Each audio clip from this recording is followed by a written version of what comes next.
দোকানে অনেক টাকা খরচ না করে আজকে বাড়িতে মাত্র সামান্য কয়েকটা উপকরণ দিয়ে 1 প্লেট দারুণ স্বাদের নিরামিষ আলু পনিরের প্যাটিস বানিয়েছিলাম। আর খেতে ভীষণ ভালো হয়েছিল। কোনো রকম ঝামেলা ছাড়াই রেডি করা যায়। আপনারাও যদি চান বাড়িতে বানিয়ে একবার দেখতে পারেন। ছোট বড় যে কেউ খুবই পছন্দ করবে। আর বানানো কতটা সহজ নিজেরাই দেখে নিন। আর আপনারা দেখুন কতটা মুচমুচে আর খাস্তা হয়েছে, দেখেও বোঝা যাচ্ছে। খেতে ভীষণ ভালো হয়। সম্পূর্ণ নিরামিষভাবে বানানো দেখিয়েছি। আর নিরামিষ দিনে যেহেতু বাইরের থেকে কিনে খেতে পারি না, তাই বাড়িতেই বানিয়ে নিই। নমস্কার, আমি রুমি। আপনাদের সবাইকে আবারও একটা দারুণ স্বাদের রেসিপিতে স্বাগত। এই প্যাটিসগুলো বানানোর জন্য প্রথমে একটা বড় সাইজের মিক্সিং বোল নিতে হবে। তার মধ্যে দিতে হবে মেজারিং কাপের 2 কাপ ময়দা। এখানে আপনারা ময়দার পরিমাণটা কম বা বেশি করতে পারেন।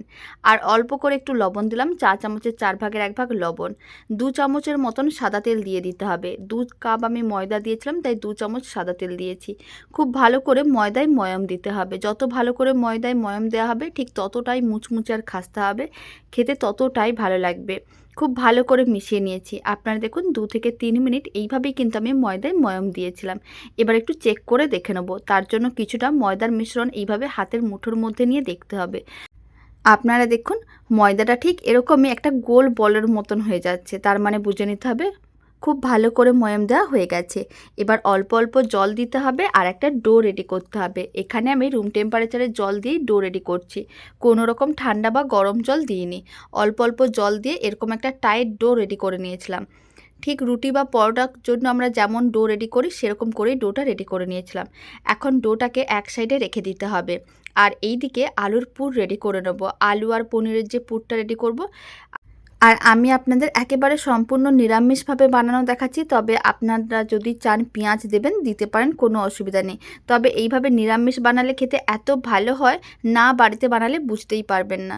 দারুণ হয় খেতে। এখানে আমি 2টো মিডিয়াম সাইজের আলু নিয়েছিলাম। বড় আলু হলে একটা নিলেই হয়ে যাবে। এখন আলুগুলোকে ঠিক এরকমই একেবারে ছোটো ছোটো টুকরো করে কেটে নিতে হবে। 2টো আলুকেই একইভাবে কেটে নেব। আর আমি এখানে অল্প করে একটু পনির নিয়েছিলাম, 100 গ্রাম পনির। তবে এতটাও দরকার পড়ে না, আমি একটু বেশি করে পুর বানাচ্ছি। কারণ এই যে পুরটা হয় খেতে দারুণ হয়। নিরামিষ দিনে এই পুরগুলো বা এরকমই কিছু ডাল ভাতের সঙ্গেও আলু পনিরের ভাজাটা বাড়িতে বানিয়ে দেখবেন, খেতে দারুণ লাগবে।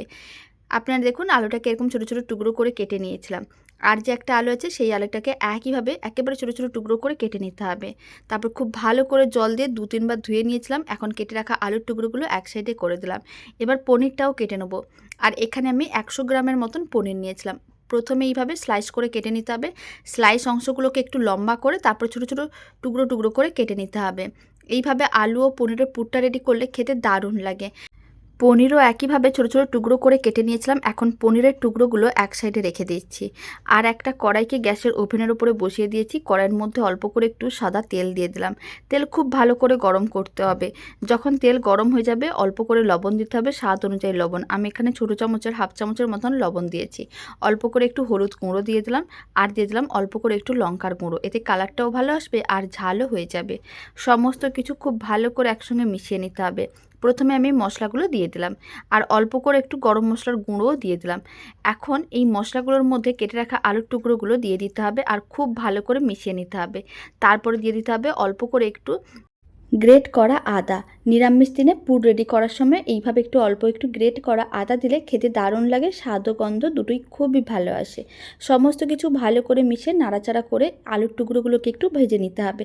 আর এইভাবে আলুর টুকরোগুলো ভেজে নিলে যেমন ভাজাও হবে তার সঙ্গে সেদ্ধও হয়ে যাবে। এখন আমি এর মধ্যে দিয়ে দিচ্ছি ভাজা চীনাবাদাম। চীনাবাদাম দিলে খেতে দারুণ লাগে। আর আমি দিয়ে দিচ্ছি কেটে রাখা পনিরের টুকরো। সমস্ত পনিরের টুকরোগুলো কড়াইয়ের মধ্যে দিয়ে দিতে হবে। আর সমস্ত কিছু খুব ভালো করে মিশিয়ে 2-3 মিনিটের মতন নাড়াচাড়া করে নিলেই আলু ও পনিরের পুরটা একেবারেই রেডি হয়ে যাবে। বাড়িতে বানিয়ে দেখবেন এত সহজে রেডি হয়ে যায় আর খেতে এত ভালো হয়। হঠাৎ করে কোনো মুখরোচক খেতে মন চাইলে তখন এরকমই একটা রেসিপি সবার জন্য একসঙ্গেই বানিয়ে নিতে পারবেন। আর সামান্য কয়েকটা উপকরণ দিয়েই বানানো যায়। আপনারা চাইলে শুধুমাত্র আলুর পুর দিয়েও রেডি করে দেখতে পারেন, কারণ পনিরটা সবসময় বাড়িতে থাকে না। আলু তো সবসময় বাড়িতে থাকে, তাই আলু দিয়েও বানিয়ে দেখবেন, খেতে খুব ভালো লাগবে। 2-3 মিনিট নাড়াচাড়া করে নিয়েছিলাম। আলু পনিরের পুর একেবারেই রেডি হয়ে গেছে। এবার ফ্লেমটা অফ করে এক সাইডে রেখে দিচ্ছি। আর এদিকে যে ডোটা নিয়েছিলাম, ডোটাকে আরেকবার খুব ভালো করে মেখে নিতে হবে। তারপরে লেচি কেটে নিতে হবে। রুটি বা পরোটা করার জন্য যেরকমই সাইজের লেচিগুলো কাটি ঠিক সেরকম করেই লেচিগুলো কেটে নিতে হবে। সমস্ত লেচিগুলো কেটে নিতে হবে। আর একটা লেচি নিতে হবে, এরকমই প্রথমে হাতের মুঠোর মধ্যে নিয়ে গোল বলের মতন করে বানিয়ে প্রেস করে চ্যাপটা করে নিতে হবে। আর একইভাবে সমস্ত লেচিগুলো রেডি করে নিতে হবে। এতে বেলতে অনেক সুবিধা হবে। যখন সমস্ত লেচিগুলো রেডি করা হয়ে যাবে, কিচেন স্ল্যাবের ওপরে সামান্য করে ময়দা ছড়িয়ে দিতে হবে। আপনারা চাইলে কর্নফ্লাওয়ারও ছড়াতে পারেন। অল্প করে একটু ময়দা ছড়িয়ে তারপরে একটা লেচি নিয়ে খুব ভালো করে কোট করে নিতে হবে। আর আলতো হাতে এইভাবে একটু বেলে নিতে হবে। একটু পাতলা করেই বেলতে হবে, তাহলে প্যাটিসগুলো খুব সুন্দরভাবে লেয়ারগুলো রেডি হবে আর খেতেও ভালো লাগবে। তার জন্য একটু পাতলা করে বেলে নেওয়ার চেষ্টা করবেন। যতটা সম্ভব পাতলা করে বেলা যায় ঠিক ততটা পাতলা করেই বেলতে হবে। আপনারা দেখুন, আমি যে লেচিটা নিয়েছিলাম ঠিক এরকমই বড় সাইজের একটু বেলে নিয়েছিলাম, বেশ পাতলা করে বেলে নিয়েছিলাম। বাকি সমস্তগুলো একইভাবে বেলে নিতে হবে। আর এদিকে ছোট্ট একটা মিক্সিং বোল নিয়েছিলাম, তার মধ্যে 2 চামচের মতন আমি ময়দা নিয়েছি। বড় চামচে 2 চামচ ময়দা নিতে হবে। এখানে আমি দিয়ে দিচ্ছি বেশ কিছুটা পরিমাণ সাদা তেল। আপনারা চাইলে ঘি বা বাটারও দিতে পারেন, কোনো অসুবিধা নেই। না থাকলে এইভাবে সাদা তেলও দিয়ে দিতে পারেন। তারপর খুব ভালো করে একসঙ্গে মিশিয়ে নিতে হবে। যখন দেখবেন খুব ভালো করে মেশানো হয়ে গেছে আর মিশ্রণটা ঠিক এরকমই রেডি হয়ে গেছে, তার মানে বুঝে নিতে হবে মিশ্রণ একেবারে রেডি। প্যাটিস বানানোর সময় এই মিশ্রণটা যদি লেয়ারে দেওয়া হয় তাহলে খেতে অনেক বেশি ভালো লাগবে আর অনেক বেশি মুচমুচে আর খাস্তে হবে। এবার একটা করে যে বেলে রেখেছিলাম রুটি, সেখান থেকে একটা রুটি এইভাবে কিচেন স্ল্যাবের ওপরে রেখে দিলাম। তারপর যে মিশ্রণটা রেডি করে রেখেছিলাম ময়দা আর তেল দিয়ে, সেই মিশ্রণটা দিয়ে এইভাবে অল্প অল্প করে দিতে হবে। খুব ভালো করে চারিদিকে ছড়িয়ে নিতে হবে। যখন খুব ভালো করে মিশ্রণটা ছড়ানো হয়ে যাবে আবারও একটা রুটি নিয়ে নিতে হবে। আর এইভাবেই কিন্তু একটা রেখে দিতে হবে, একটার উপরে একটা এইভাবেই রাখতে হবে।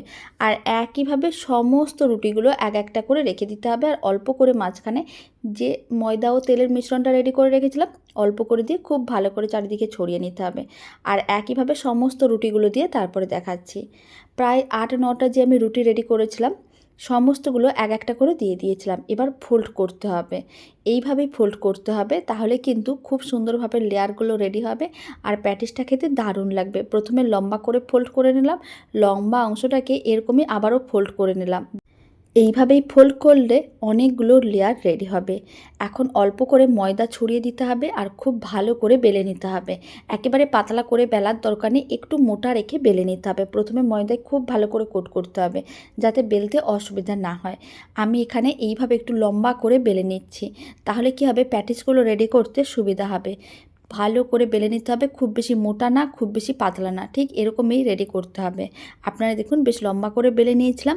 এবার সাইডে অল্প করে অংশ কেটে বাদ দিয়ে দিতে হবে। তবে এইগুলো ফেলার দরকার নেই, এইগুলোকে আপনারা যখন প্যাটিসগুলো ভাজবেন গরম তেলের মধ্যে দিয়ে দেবেন, খুব সুন্দরভাবে রেডি হয়ে যাবে। এইভাবে অল্প করে সাইডের অংশগুলো কেটে বাদ দিয়ে দিতে হবে।